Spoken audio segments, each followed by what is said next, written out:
Is Houston in trouble, bro? But also, maybe breaking news, Jimmy Butler. Now you got two of them, right? Predicting his team's going to win it all this year. I can't remember the last time Jimmy did that other than every single year he's ever been in the playoffs. It works. Yeah, that's why nobody's is not breaking news. Yeah. All right. Oh, here we go. This is This is just apropos. Bro, this is premature. I did not predict a sweep. Yeah. I did not predict a 5-game series. I predict a tough, hard-fought 6-game series. And Nick picked the Rockets fine. All right? It was there for you. I said there's room on the bandwagon for you to jump on. You had abandoned the Rockets. Never abandoned the Rockets. You had abandoned I said they 2 don't weeks pass ago. the You were ball. done with them. All right, and so it was all there for you, but you ran away. But anyway, here's the deal. Yeah, look, they have played 6 times this season. These teams, and the Warriors have now won 4. All right, I get it. 3, most of them were regular season games, but still 4 out of 6. That to me says one of these teams is better, and they're better. I think they have the 2 best players in the series in Steph and Jimmy Butler. If you want to say Şengün, who did play well, that he's second best, fine, but 2 of the 3 best, and they got 2 of the 3 best, and both of these guys are seasoned playoff performers. You know Steph can deliver in the playoffs. You know Jimmy Butler can deliver in the playoffs. But also, which is really the thing that swayed me all year, the inexperience. And I don't fault the Rockets. I think the Rockets have had a great year, and even if they get swept, they still have had a great year, and they'll learn from this. I don't think they will get swept. But here's where the inexperience steps in. First playoff game for Amin Thompson, 8 points. Inexperience. Now, Şengün, his first playoff game, too, he was great. But Jalen Green, 7 points on 3 of 15 shooting. Awful. And something's going on with Jalen Green. And I know he didn't play the usual minutes single these last digits, few 4 games. straight games. Yes. He's averaging 5 points on 20% shooting over their last 4 games. I don't know what in the world is going on with him. It seemed like once they got the 2 seed, everyone ratcheted it down, but he has not been able to ratchet it up. Yeah, because even when like I said, he's not playing. He wasn't playing the typical minutes, but he just wasn't shooting well. He's shooting 20%. That's right. So that's an issue. And here's the thing: I absolutely love the fact that the Warriors won 95-85. All right, because that's a Houston game. Houston is the tough, gritty, grimy team that wants to defend. Yeah, we're gonna have our scoring droughts, but so what? We're gonna be in your grill. And the Warriors beat them at their own game. They weren't on fire from 3. They shot 37%. That's good, but that's not on fire. No. All right, there was no Podziemski or Moody or some unusual person that got hot. Draymond did nothing. Draymond defensively, he was great. But it was just talking about we can beat you at your own game. They got out rebounded by 16. They gave up 22 freaking offensive rebounds and still beat them. So that you got to feel good if you're a Warriors fan. Certainly can feel good, but I think you're overstating how much trouble Houston is in. Now, I maybe was swayed a bit by Wilds on the Rockets this year, who now I'm doubting, honestly, and I hate to do this to you, how much Rockets Wilds actually watched, because all year long during Weird and Wonderful, he's been going Şengün. And I learned from Reggie Miller all night, it's Şengün. Yeah, now, evidently, everyone has it wrong, but Reggie. Kevin Harlan even got tricked by you right next to him. He kept saying Şengün, and Reggie's like, Şengün does it again. That's neither here nor there. I didn't know. Houston is so good defensively that they can have a game where their splits are 39, 21, 55, and it's a 3-point game with 5 minutes left. You know, they are almost unblowoutable, because even if you get up 20 and they have trouble scoring, they will grind you down a bit. But they cannot survive with Fred VanVleet playing that way and Jalen Green playing that way. And so if I'm the Warriors, I love that I stole home court, and I agree with you, Brew. I love that we took their defensive punch. They scored 95, didn't the Warriors, in the game Steph had 3 points. Right. I think that game was 105-95 or 104-95, something like it was. 106-95, Yeah, whatever it was. yeah. They were within a point, and they scored 95 and controlled the entire second half of this game.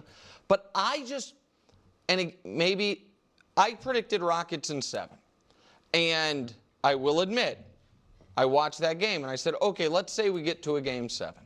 Is there anyone on this Rockets team that I trust to want to shoot the ball, to, you know what I mean, to be in that spot? I did think Jabari Smith, former number 3, the draft that went Paolo, Chet, Jabari was 3. He's a 6'10 guy. He came into the league and averaged 12 points and 7 rebounds. And then in year 2, 12 and 7. And in year 3, 12 and 7. He seemed confident, so maybe he can have more of an impact. And the Steven Adams minutes at this point, I wonder, should they up those to like 30 plus? This is just ridiculous. This is just... Guys, we're like 40 minutes into this show. And... oh my gosh. There was multiple Lakers stories about the Lakers losing, and then a completely separate story about LeBron James. And then it goes to, problems with, OKC and Memphis Grizzlies, etc., etc. And now this whole thing is just all about the Houston Rockets, who wants to shoot the ball, and they had a bad game with this guy and that guy and this guy. Guys, this story was all about the Golden State Warriors and was all about Steph Curry and Jimmy Butler. That was the story. Okay? You had Steph and Draymond and Jimmy Butler playing like a trio. Like a trio that's been together for the last 15 years. Okay? The way how they complemented each other was just beautiful. It was pure perfection. Okay, the fact that Steph Curry's dropping 31 points, 12 for 19, 5 for 9 threes, and had some of the most insane threes ever. You had what's-his-face talking about, like, geometric angles, okay, during that broadcast. I mean, it was just insane. All right, and then you had Jimmy Butler just doing everything out there. And to say that Draymond Green did nothing, and I know they're saying, well, nothing offensively. He did everything as well. Draymond Green was also an absolute monster, offensively and defensively. If you can't understand what Draymond brings to the table offensively, I've said this in so many videos because this is the core to basketball. You need to know what to do when you have the ball in your hands. Okay? And the reality is that like 85% of the players in the NBA do not know. That's just the reality, man. It's really just like the top 10 players really know what to do when they have the ball. And Draymond Green is one of those guys that knows what to do when he has the ball. Okay? He knows how to run an offense like a quarterback. So yes, he's not pulling up for fadeaway threes. He's not driving to the line, driving to the rim and getting to the line.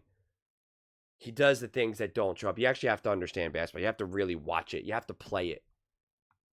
You either have to be that guy or play with that guy just to understand how valuable he really is. It's not just defense. It's just not.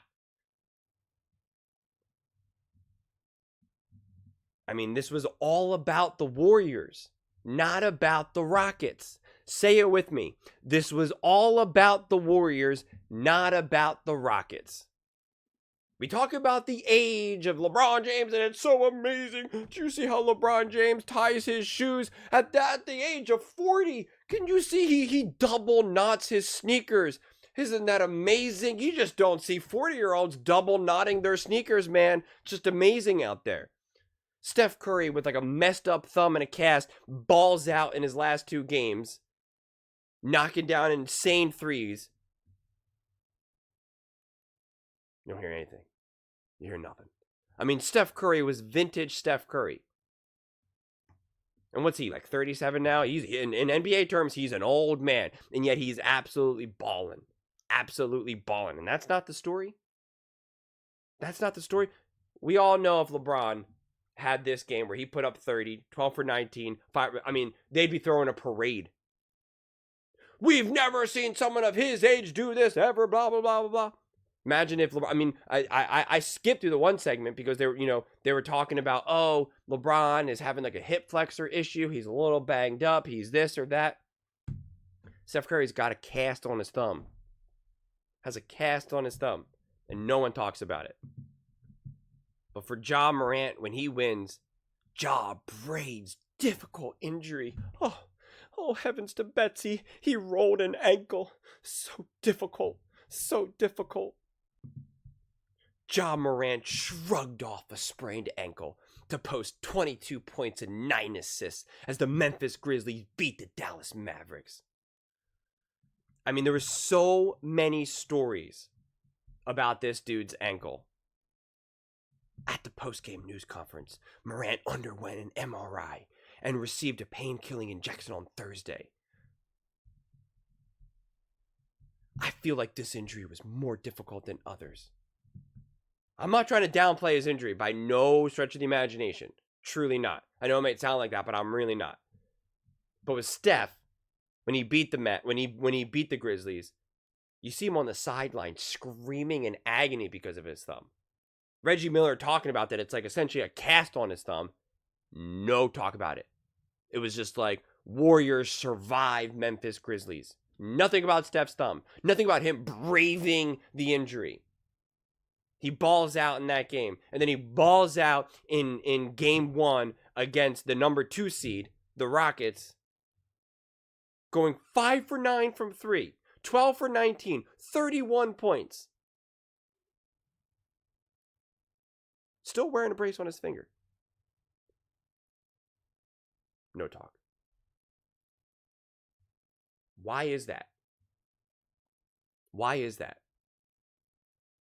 Why is someone as amazing as Steph Curry, as legendary as Steph Curry, as dynastic as the Golden State Warriors have been for the last decade, why are they not the opening story? Why is it that the Lakers lost?